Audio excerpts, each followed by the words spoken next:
Так, ассаламу алейкум, урматтуу шаар тургундары.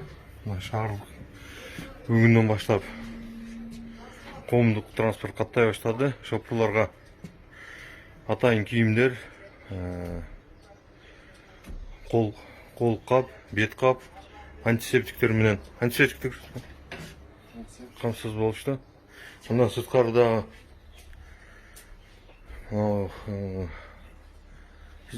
социальный аралык деп аларды чаптап чыктык баардыгы. Буюрса мына ишке чыгып кетишет. Бул жерде дагы мынтип себе турган затырларды койдук.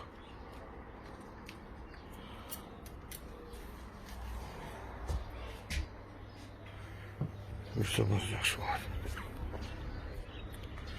Бир дезинфекция болду.